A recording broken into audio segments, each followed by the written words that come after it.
You have an opportunity right now that you won't have a few years from now. This is an opportunity of a lifetime. Your family are counting on you to study hard. Your friends are counting on you to study hard. And maybe you don't realize it yet, but your future self is counting on you to study hard. And the goal is not to keep studying until you're content. The idea is not to keep studying until you become satisfied with your grades.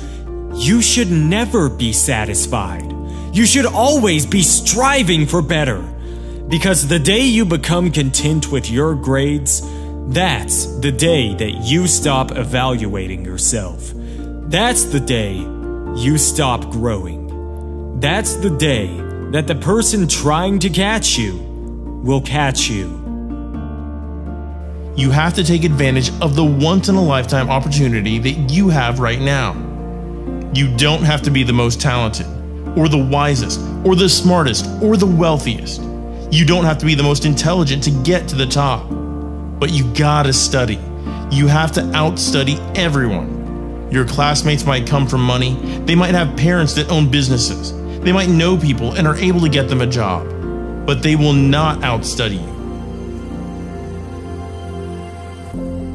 And what you have to do is make a decision that no matter how privileged or talented anyone else is in your class, you're going to outstudy them. But how do you outstudy everyone else in your class? I'll leave you with the words of Eric Thomas. I've looked at the most successful people in the world and I realized that they have 7 or 8 similar things in common. And one of the things they all had in common was that they all had a routine. They are obsessed with routine. They don't have a gap of wasted time in their routine. They don't grind until 6 p.m. and then play video games for the rest of the night. They're not scrolling mindlessly through Instagram for hours a day. They don't have time. That's a poverty mindset. Successful people don't waste time. They don't watch TV. They don't do a lot of entertainment. If they're not working, then they're studying or getting better at their craft. So what you have to decide is, do you want to be in the 99% or the 1%? And you'll only join the 1% when you start thinking like the 1%, working like the 1%, walking like the 1%. How you prioritize your studying over the next 365 days will significantly alter the journey you're on and whether you make it into the 1% club. Aristotle said, "You are what you repeatedly do." Therefore, excellence ought to be a habit, not an act. Don't ever forget that. As Coach Jay said, I'm not your coach right now. I'm your conscience. You're in a fight between will and skill. I say will first because that's where you are. You're locked and loaded with skill. You're studying every day. You're putting in your work. You're buying everything. Your books, pens, notepads. You're making the investment. You're living your dream. You're walking like your dream. You're surrounding yourself with your dream. You're studying until late at night and waking up early to do it all over again. You've put your work in. You've got your skill. And now it's the test of your will. It's a mindset thing you're in right now. It's a mindset thing. Because your challenge isn't moving. Your mountain is not moving. You don't feel like you're making any progress. You're not physically moving when you see everything else around you and other people around you moving. You're not making progress. You're in a test of your will right now because life says it has a little more test for you. It's no different because you messed up, because you fell off the wagon, because you failed an exam, 2 exams, 3 exams, you gave up on your studying, you dropped out last year, and you really want your dream to happen, and you're putting in your work, and nothing's happening yet. This is our moment, ladies and gentlemen. This right here is our moment, guys. You've all got to think about that just for a minute. This right here, this moment right here, this is our moment to where we make what we have been dreaming of into reality. The exams you have coming, it all starts in your mind. You've got to fall back on everything that you've learned, Everything that you've prepared for, every hour you've spent studying for it, you've prepared well for this. Dreams can become buried under discouragement, buried under past mistakes. There are dreams buried under failed exams, buried under low self-esteem. It's easy to settle for average grades, even though you have all this potential buried on the inside. All of us have things that we're believing for, something we want to accomplish. Deep down, we know it's a part of our destiny. We can feel it so strongly, but then we hit some setbacks. We didn't pass the exam. Our results weren't good enough. If you do your part and start believing again, get your passion back. It's on the way. Go back and try again. The true mark of a champion is even though some dirt gets thrown on your dream, instead of letting it get buried, you keep shaking it off. You keep moving forward.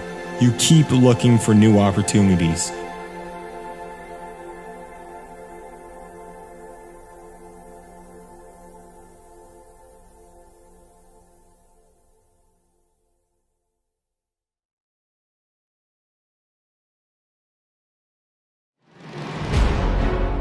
Let's say it's day one of your exam. As David Goggins said, we all know what that feels like. The morning of the exam. You have your clothes laid out, you have your food ready to go in the morning, you've been preparing for weeks and weeks and weeks. You show up and you bring your best self, and you sit at your desk and open the exam paper. And you start writing and writing, and you just keep writing. A week or two later, you get your results back, and you've passed. In fact, you've not just passed, you've got the highest grade in the class. All right, perfect. But after a couple months, you start showing up to class a little later. You don't look as good. Your clothes aren't laid out. Your breakfast isn't ready. Your mind gets softer. And a lot of you are doing that with your studying. But you need to keep that pressure on. Repetition every day, 8 hours studying a day, 10 hours a day, even 12 hours a day if it's needed. I believe that most of us are only living at 40% of our capability. The mind has a restrictor, like a car. If you're driving a car and that car has a restrictor on it, the car may say 130 miles per hour, but the restrictor is set for 91. The car wants to go. The car wants to go, but the factory restrictor says no, we're not going past 91. We have a restrictor in our brain. It's a survival mechanism, and it protects us from pain and suffering. And your brain pushes you in a direction that it's comfortable. The mind controls everything. When you get to 40%, your brain says, we're done studying, this is starting to get uncomfortable. So you stop studying. So if you start to feel pain at 40%, that's where it starts. Okay, I'm feeling pain. My mind's saying all this nonsense to me. It's trying to get you to procrastinate. It's trying to get you to relax and take a step back. But this is the time you have to regain control back of your mind. It's like, okay, let me see if I can go up to 45% or 50%. And once you start giving yourself more and more hope and start pushing back, your mind is going, wait, what are you doing? I'm telling you to go right, but you're going left. You start then controlling your mind. You start finding more in yourself, and then you go from 40% to 50% to 60% to 70, 80, or even 90. But that's the start of it. Get to the spot where your mind is saying, stop. Wherever that is, get there first, and then that's when you can start pushing back. You've got to control yourself in that moment. It shouldn't even be about what grade you get in the exam, or what grade you get in your assignment, or even what grade you graduate with. It's the grind. It's the battle. It's the daily struggle. That's what it's about. That's what's going to keep you growing. I want the struggle. I want to grind and hustle and keep studying, even with every part of my body is telling me to stop. even when the TV is calling my name, even when my friends are phoning me, even when there's a house party playing that night. Because that makes me smarter. It takes me one step closer to where I want to be. It's your job to do the stuff you don't want to do, so you can become the person that others want to be. And the people around you, they won't really understand. They won't really understand why you're doing it, why you're so focused and so disciplined and so zoned in, because they don't know what you know. And it's supposed to be that way. It's not supposed to be an easy road.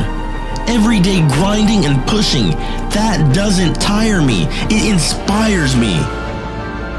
It inspires me to push harder.